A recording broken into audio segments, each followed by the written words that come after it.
Hello everyone, it's that time again, new bike day.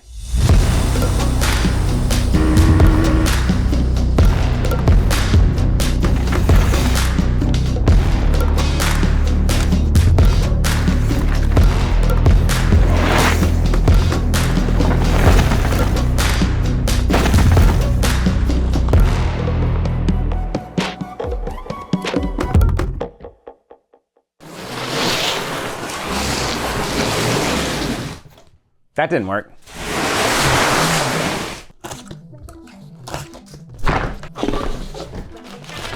Oh, sweet, Fox suspension, nice. Let's get to the star of the show. Okay, I wonder what this thing's gonna look like. Let's undo this. Oh, nice, that is gorgeous. I've never seen that color on a bike before. That's cool. Got Maven brakes. I've not ridden Mavens yet. It's gonna have SRAM transmission. Nice looking bike. Float X. We've moved over to Fox suspension now. Wow, look at the details here. I hope it rides as good as it looks. I'm sure it will. I got some bike building to do. The Santa Cruz Hightower V4, the dictionary of mountain biking. This is a bike that will define Santa Cruz.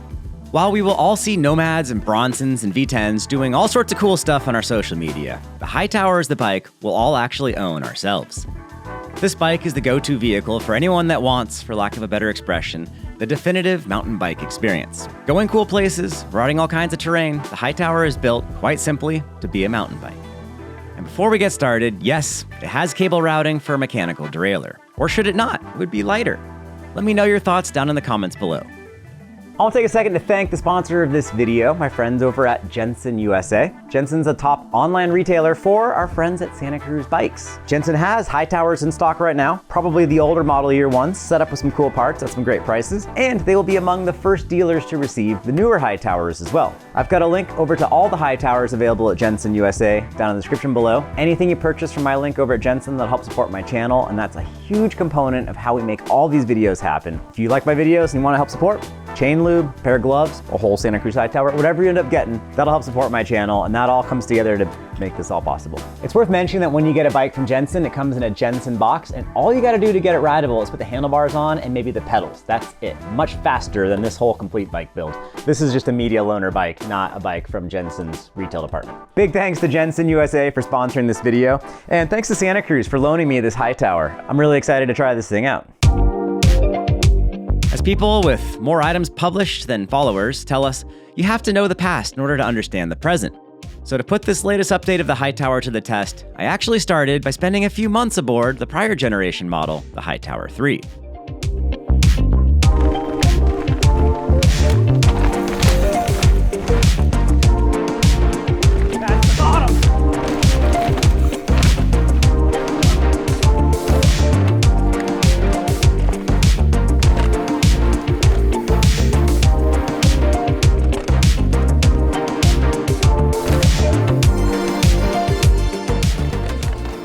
To me, the Hightower 3 was a pretty unique bike. It's modernly slack and capable, but has a little shorter wheelbase and somewhat more traditional of a feel than do many other bikes in this trail category.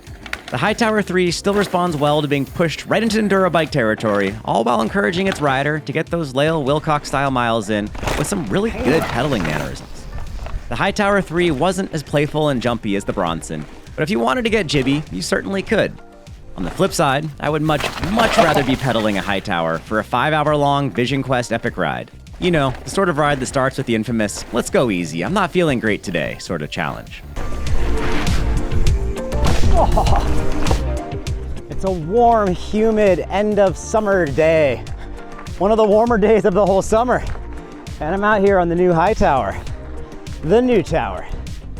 This is the first ride, got the bike set up. Double down tires, front and rear, max grip. Got my cut down little handlebars. Got a mud puddle. It will really be humid. I'm optimistic. This bike's gonna be a lot of fun.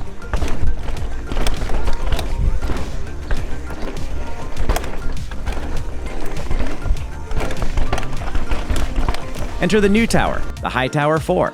The industrial design is more consistent with the recently updated Bronson. It's got a wider bit of truss around the shock and a much thicker down tube. And I don't mean a little thicker, I mean a lot more snicker. I mean thick. With bums atop saddles, gloves grabbing grips, the most noticeable difference between Hightower 3 and 4 are the geometry and suspension feels. These areas saw the biggest updates, and the personality of the bike went from astute and ready to more planned and feisty. The intended user is the same, but the way in which they prioritize their memories made during the riding experience may have shifted a little bit. The Hightower is now a 160-150 travel bike, meaning it uses a 160 fork and a 150 rear shock. The geometry is now a bit more Mike Tyson, with a level of aggression that would have sent the prior generation straight to anger management. The most noticeable thing is that the Hightower 4 has a much longer front end feel, due to a slightly slacker head tube angle and a longer fork. Stack height also feels a bit taller. I'm 5 foot 8 inches tall, or 174 centimeters, and rode size medium for both this new Hightower and the older. The new update to the Hightower has a slightly longer reach of about 6 millimeters longer, a slightly higher stack of about 5 millimeters taller, a slacker head angle at over a half degree more relaxed, a steeper seat tube angle at over a full degree sharper. The whole front end is nearly 20 millimeters longer, and the overall wheelbase is lengthened about the same. The chainstays grew slightly, and the bottom bracket height is marginally higher, though it does feel the opposite of that due to that much longer wheelbase.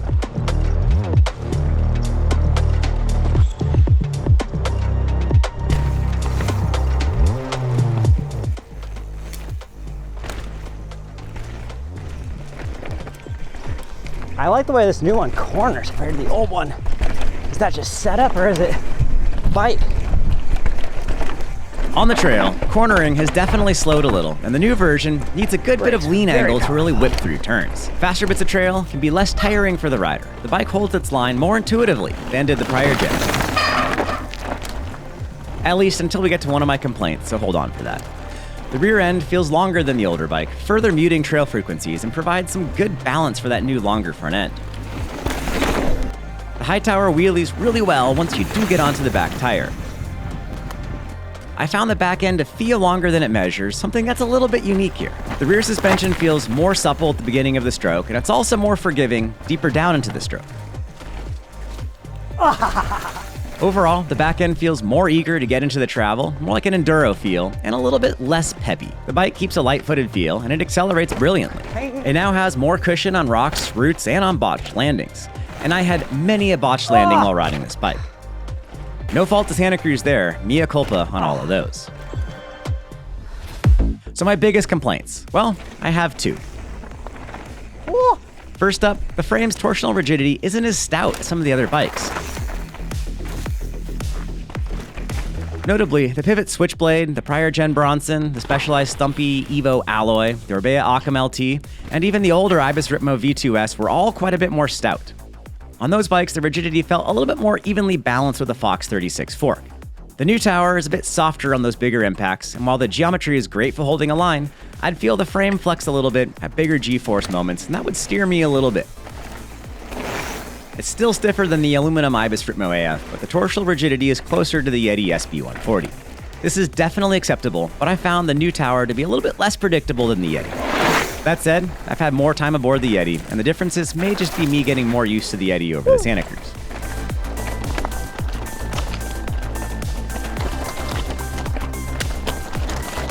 Second complaint, pedal clearance feels a bit worse. I really enjoyed the older bike's shorter feel. Oh, getting bumped, the bottom bracket's so low. And I rarely ever caught pedals on that bike as the breakover angle was great. Now I have to focus a bit more on where my feet are on the trail. Both bikes came stock with the exact same 170mm cranks. This was more of an issue on backcountry trails than on the flow trails, but it's a significant factor for many who ride more rugged terrain. Now when I bring up these complaints, it's in my crazy context of trying different bikes all the darn time. In reality, you'll get used to the frame stiffness and you won't even notice it until you ride someone else's bike. But then you'll find some other item on their bike that's definitely not your cup of tea, and the whole process will repeat. This whole lengthening the bike without raising the bottom bracket height thing is a bit of a new school trend. But I'm also an old school dude who started riding back in the day, back when bikes had head tube badges, and back when Santa Cruz still painted their aluminum frames in their own dusty warehouse in Seabright, where interns spent their summers applying decals and breaking down cardboard boxes. Lots of boxes.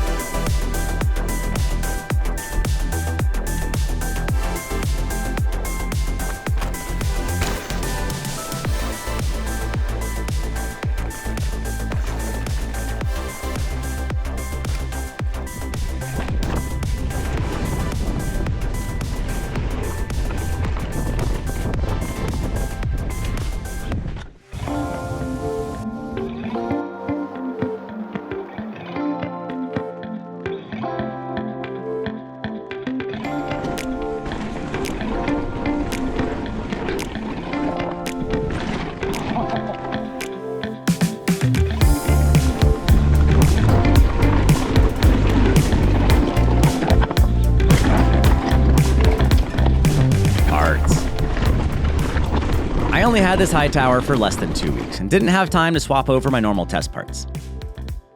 As always, I did immediately replace the flimsy stock tires with some more trustworthy meats. I went for Maxxis double-down casing tires, specifically an Ascii in front and a Minion DHR2 in back, both in the ultra-tacky Max Grip compound. I did run the exact same wheels as I did with the stock Hightower 3, and I will mention that for a stock alloy wheel set, they felt appropriately stiff on that older Hightower, so I feel qualified to comment about frame stiffness. Speaking of stiffness, the stock Santa Cruz handlebars are wretchedly stiff, even so after 4 hours. My hands complained quite quickly about this stiffness, so just like I did with the older version, I threw on a different set of handlebars. In this case, I went for the Renthal Fat Bar with a nice high rise. While on the older Hightower, I wanted more stack height, and the new tower, for the first time in a long time, I actually lowered the stem a little bit. That's right, the stock stack height feels lovely. I did run my personal grips of choice lately, the ODI Elite Pro. Between the Renthal bars and the ODI grips, I felt quite a bit more comfy. But that was all the parts changes I had time for: tires, bars, and grips. The SRAM Maven brakes grew on me. The first 5 or 6 rides or so, I absolutely did not love them as they have far less modulation than my usual Shimano XT brakes, but eventually I did get more used to the Mavens, and you can actually watch my wheelies getting better over the course of filming this video. I dropped it early. Now, here's where I mentioned that I'm indeed a Shimano-sponsored athlete, and I do have a personal preference for both Shimano drivetrains and brakes. Oh, manual SRAM brakes. The Mavens on this Hightower and the codes on the prior gen, they both worked much better than older and other SRAM units I've tried. Props to SRAM for getting better.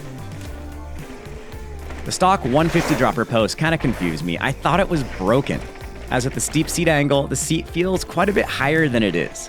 There were times where I went to sit down and thought I hadn't yet dropped the seat post and the remote wasn't working. Turns out it was dropped, just not enough to make as big of a difference as I'd like. The seat angle is over a full degree steeper on the new bike.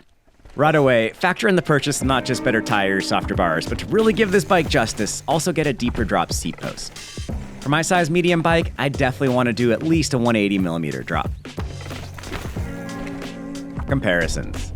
The closest bike I can think of to the latest Hightower would be that Yeti SB140. The Hightower has slightly more rear wheel travel and is slightly more planted to the ground, whereas the SB140 is a little more playful. The Yeti also likes its faster trails, and the Hightower is a bit more of a broad sweet spot. But the flex in the Yeti frame is a little bit more predictable.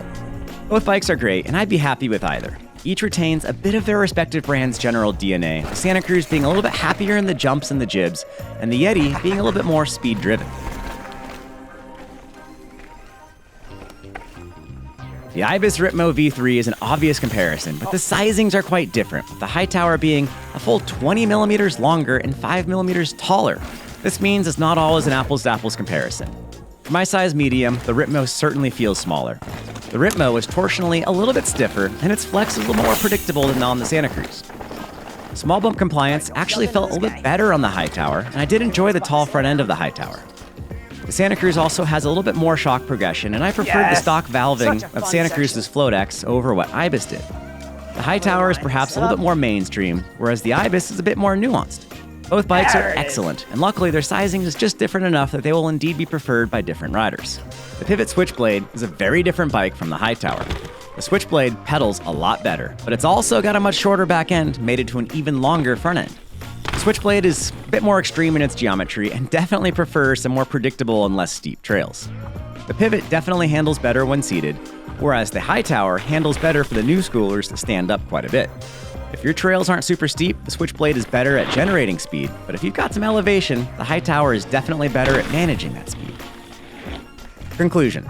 Santa Cruz has absolutely modernized the Hightower. It feels more inclined for bike-specific trails and jump and flow scenarios, but it's also less inclined for the backcountry epic stuff.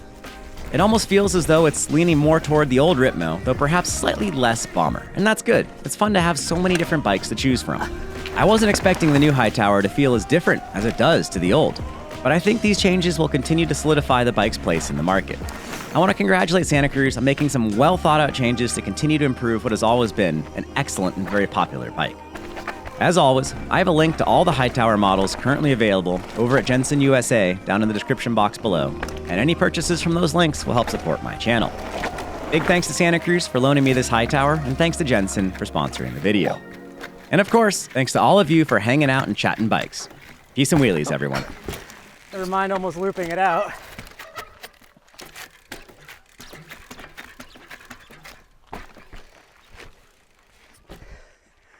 Glad I didn't loop out.